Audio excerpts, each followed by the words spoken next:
Welcome back to Sex and Space. I'm Toshi, and in this episode, I had a conversation with Victoria, a former escort who is the president of UTSOPI in Belgium, which is the Belgian Union of Sex Workers.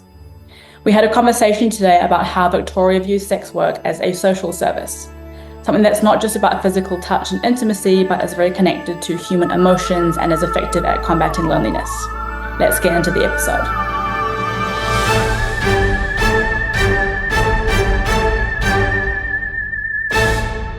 Welcome, Victoria. Hello.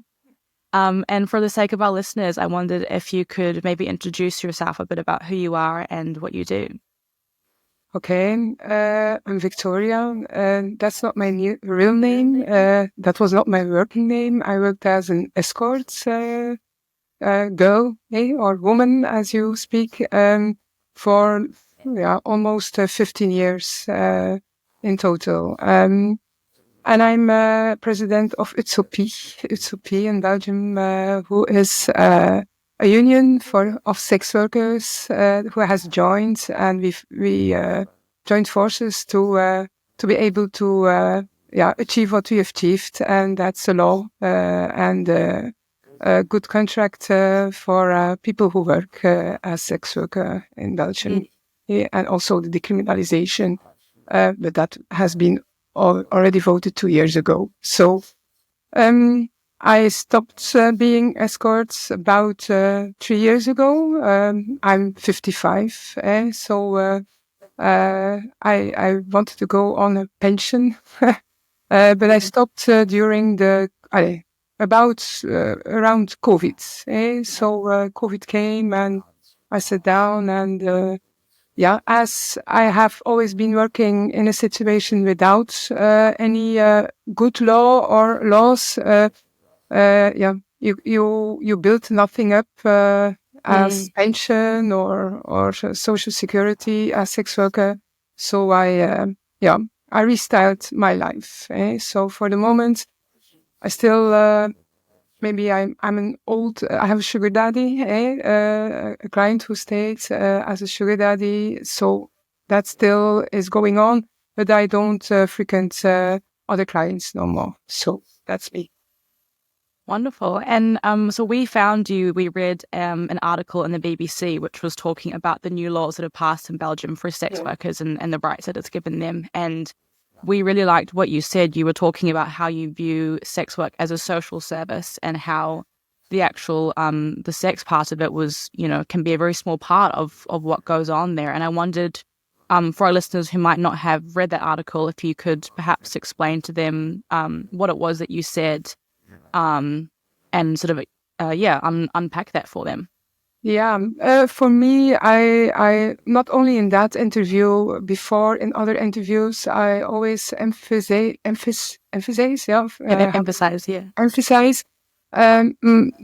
for me, the escort service, as I did it, and I still doing it, is not all is only 10% about sex, real sex, real hugging and actual having intercourse, and all the rest is an aspect of making contact, not only with the skin, because you can cuddle, you can give hugs, but it's more than hugs, it's more than skin hunger.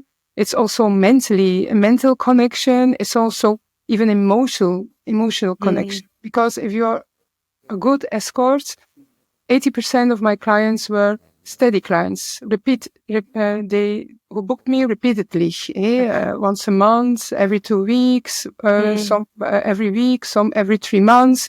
So you build up a kind of relation. You have the fact that you make contacts on the date itself. It's very important, even for people who only book you once, because you take 1 hour, 2 hours, 3 hours together, so you make in a way a connection. And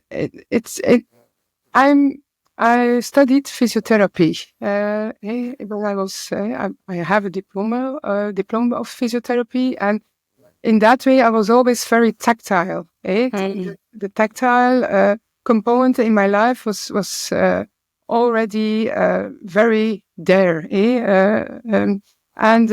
But in sex work, because you conversate, people when they have sex with you afterwards, many men start to talk about themselves, open themselves up. It's in a way also the intimacy that grows a bit during the date. But even if you have repeated dates one after another, you start to know the people, and I was not myself as private person, but I was under another name, Victoria, the escort. But I tried, and it was a really important deal of my job as an escort, is to try to connect, because I have a very different, very broad kind of people in my basket as clients. I could talk about politics, I could talk about economics, I could talk about, I could sing schlagers, it's van Hoem Papa, Allee, I could talk about doves were flying. I mean, you're also very rapidly in connection with people. They start to talk about very private things about their life, about their wives, about emotions they can't share. Because as an escort, many people who book an escort are people who miss something in their life. It's not only because they have the opportunity. Lot of people books you as an escort because they miss connection. They miss they don't have the skills to be social, or they don't have the looks to have to attract a woman, or they are like I had also people who were in a wheelchair. They don't dare to make sexual connection with people. It's yeah, to me it's the most important part of my job was not purely the sex. It was all the rest. And therefore being an escort is not an easy job. It's mentally, you have to be mentally very aware of what you're doing, also emotionally aware of what you're doing, because when I decided to stop, I had good reactions, but there were some clients who were very mad at me because in a way, I left them. I left them. They felt abandoned. Because even in those last 3 years, many people try to reconnect or to contact me. Yeah, do you still work? Maybe you start over again. I also have some clients I have real contact with afterwards, just as a friend. And last month, a client of me, he really confessed to me. At first, I was sad. At first, then I was mad. But then slowly, I understood that for you, it was not totally you I saw. It was Victoria, the escort, who made contact with me. So it's very important, and it's, to me, I want to talk to many people who do the job, and the younger people who do the job, try to explain that they have to be aware of that. That you, in the end, people, women, men, they see you as a special person who they can contact with. Because now in Belgium, there's a week about against loneliness. Yeah? Oh, There's okay. a difference. Yes. It's a big happening, and they're gaining money for that.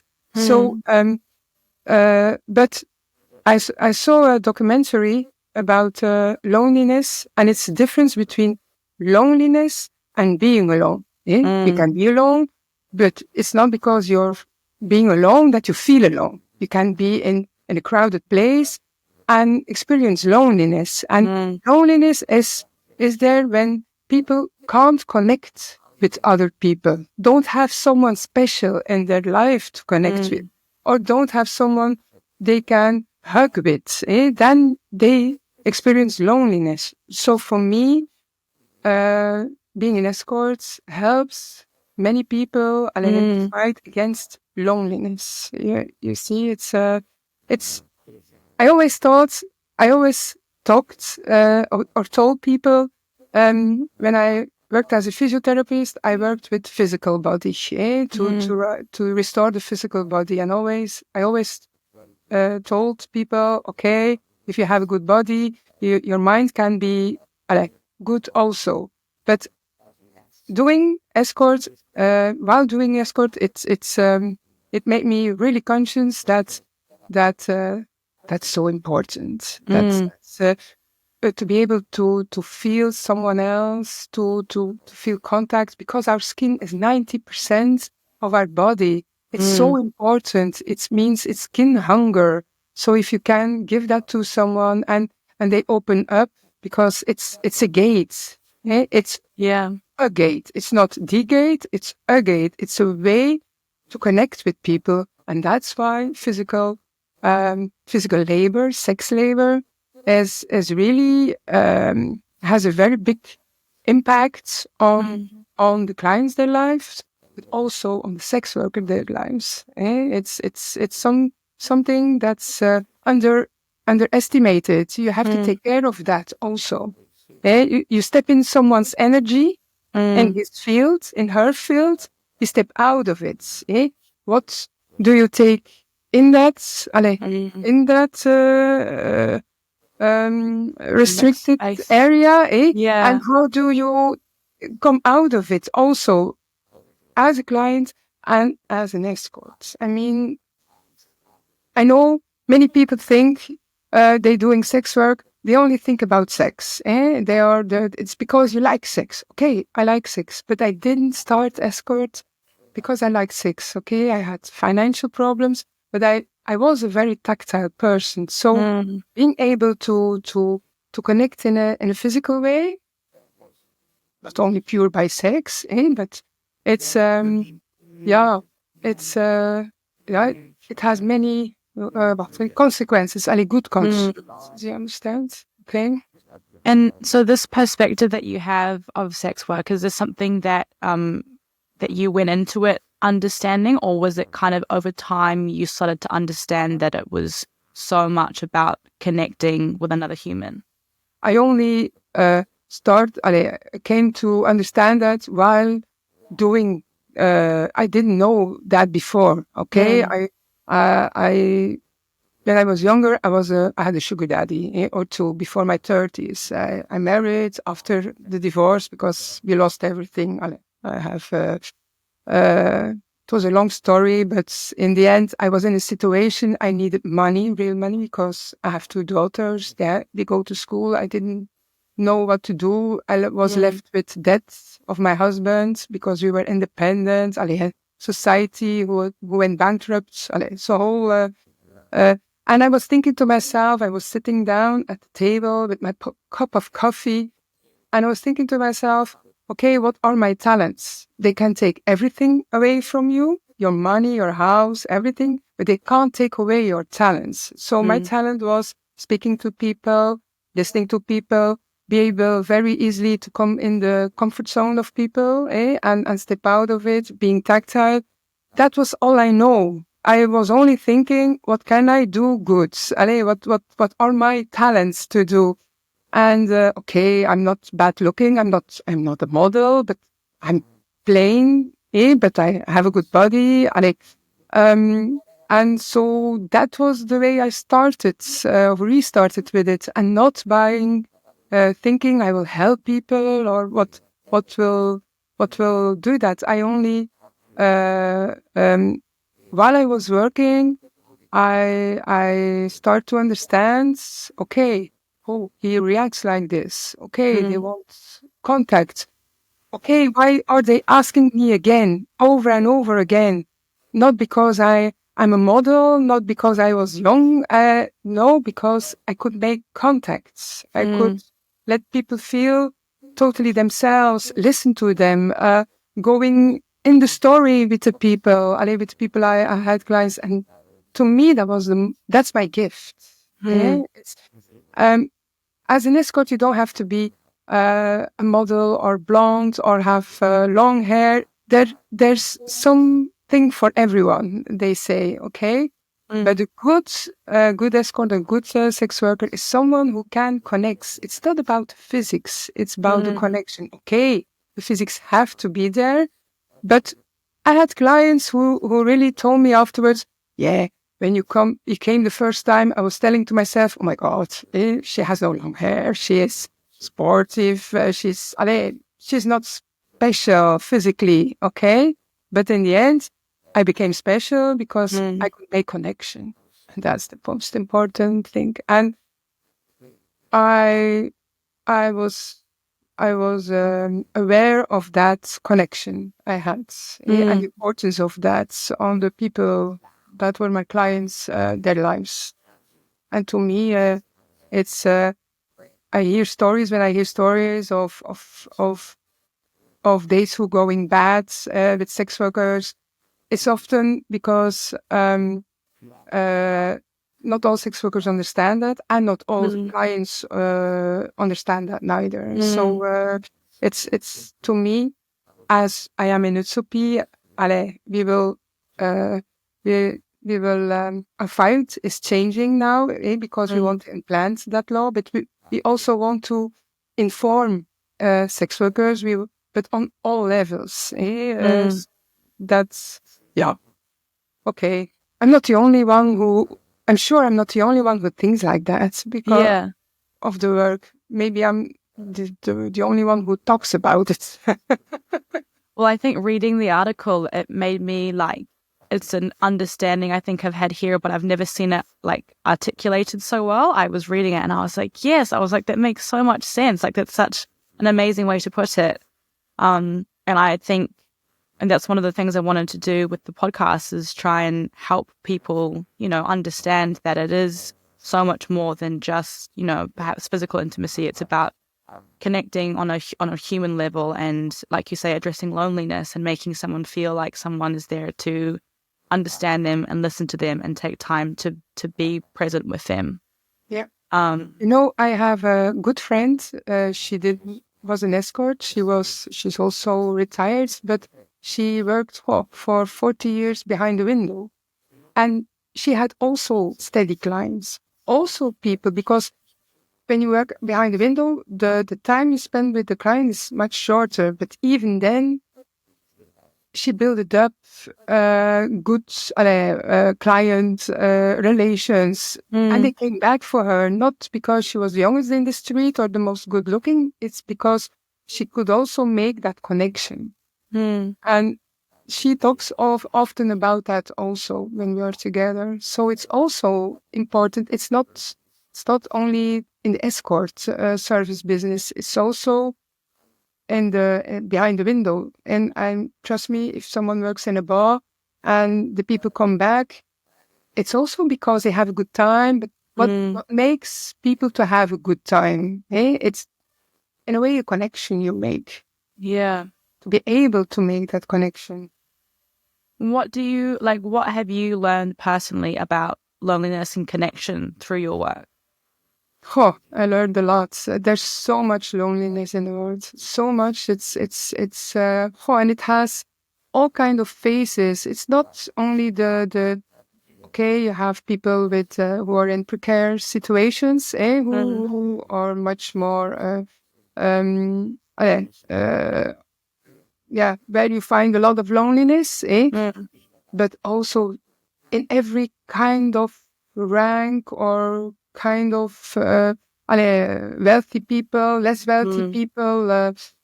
I had clients who really saved money to see me every 3 months. You see, it's. But I had clients that they could throw money. But there was also loneliness. So it's opened my eyes. I look at the world now in a very. I learned a lot about people. I learned a lot about how to react on different situations of different people, to be able to talk to different people, to learn to listen and to try to find out what is your gaze, how can I what can I do to open you up? How can I talk? What story can we start? Or maybe it's more physically, maybe it's more mentally, maybe it's for me. I learned a lot about how to deal with people and with different people. So it was really the best school in my life I had on that level. And how do people respond, like when you share, like your understanding of sex work being a social service? Do people go, "Yeah, I really understand that," or are people like hesitant? Like, how do they respond when you tell Yeah, them? there's still a big stigma on sex work. As sex worker, everyone has lips like this and have stockings. I mean, it's a stigma. Sorry. Um, but to me, yeah, it's more now to talk to people and to let show to people that in every street, I mean it's what I'm saying now, in every street there lives a sex worker, because there's so much people who do sex work, not all of the whole time in their life. Some do it a few years, some do it maybe even a few months, some do it several years.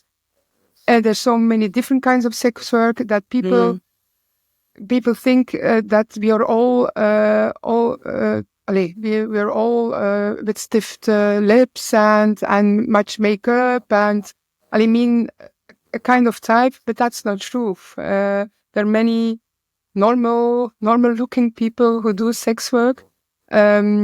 It's only a very small part who's physically very has a kind of appearances.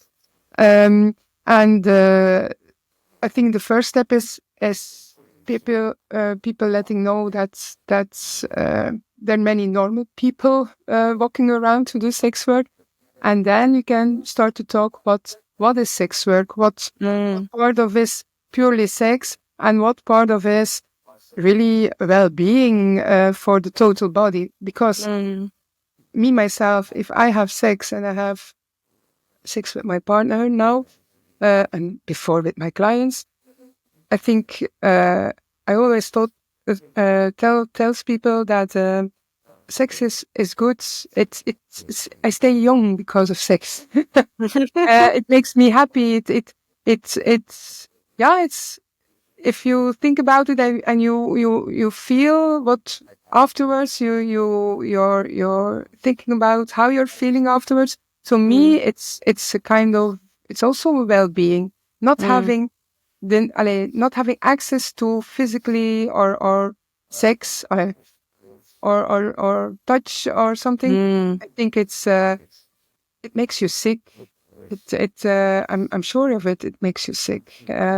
We are here. We came here on this world with so much skin, and if you are not touched on that skin, I mean, it's it can't be healthy. And if you look around, if I look at women at my age and women who are walking around happy, and you start to talk with them, they still have sex or a good relation or they do things about sex, not with their own husband, but in different ways.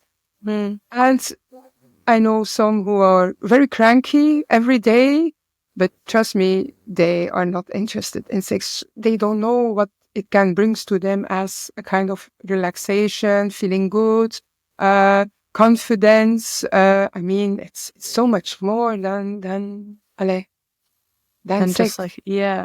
And I mean, I read too somewhere, there's some study that was done, I think, and it said humans need 7 hugs a day or 6 hugs every day, like for survival or something. And I think, I mean, at least in my own life, I don't think I'm hugging 6 people in a day sometimes. So it makes you realize how important it is. Yeah, and if you do that consciously, because I do that. I have even colleagues. I have a colleague.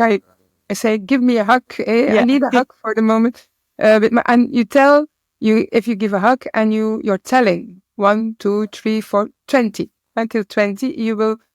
It makes it's also proved that it makes some good hormones free in your head.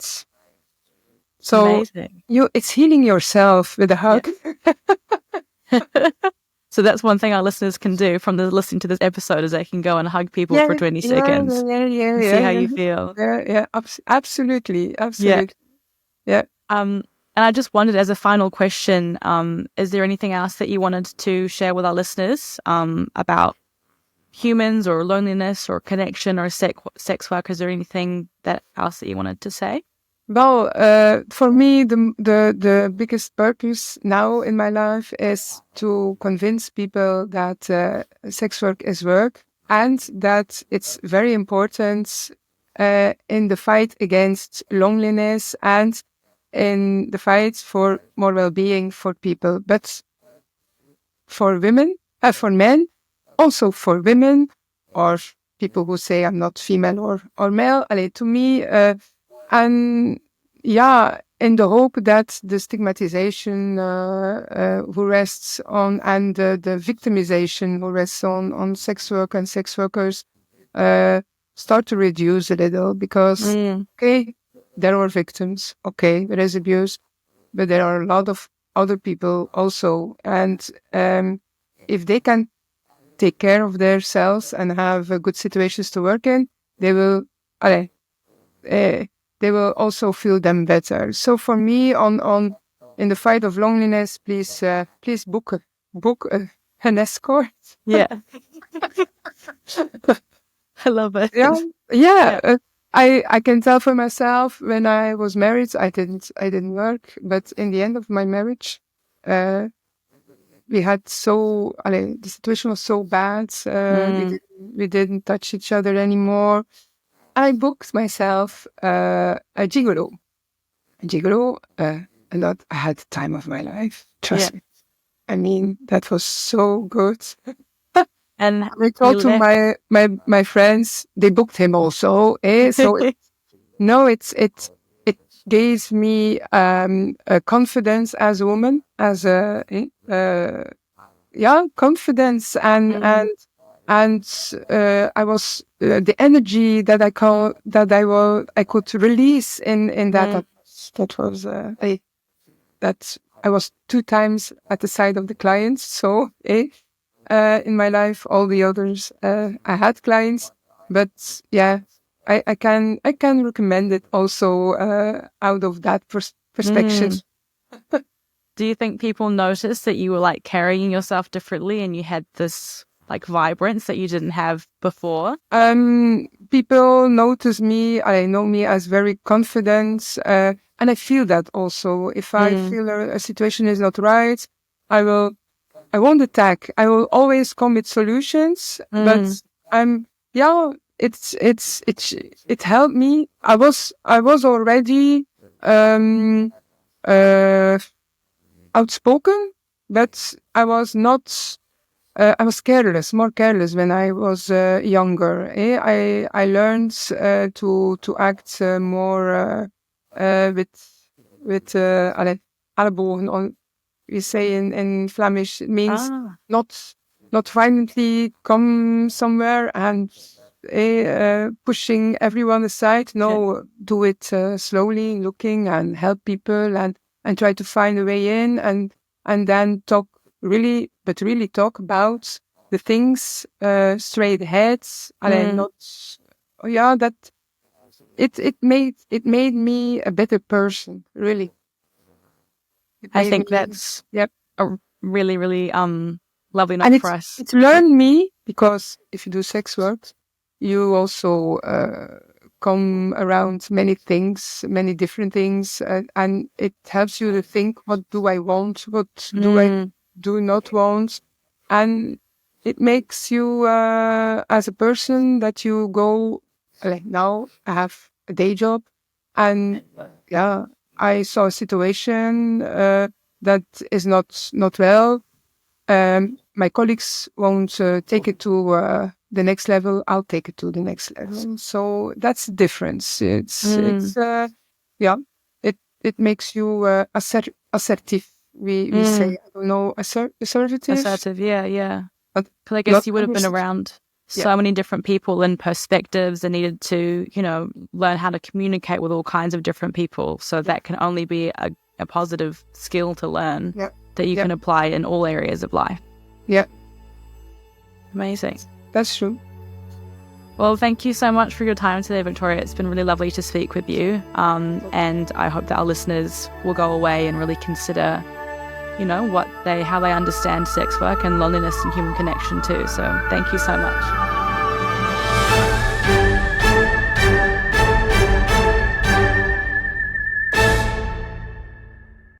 We really hope you enjoyed today's episode. Before we sign off, we wanted to ask you for your help. Because we talk about sex, we keep getting shadow banned across a whole bunch of social media platforms. And that not only makes it hard for people to find us, but it sends a message that sex isn't okay to talk about. Not only is sex okay to talk about, it's totally essential, because more knowledge equals better outcomes for all of us across a whole bunch of different measures. You can make a difference, and what we need from you is your active support. So please follow the podcast and consider checking out our social channels too, Instagram, YouTube, TikTok, whatever takes your fancy. You can find us at sexandspace.com and click on our social links from there. Help us make sex an okay space. Thank you for taking the Sex and Space trip with us, and until next time, safe travels, and we'll see you on the next intergalactic episode.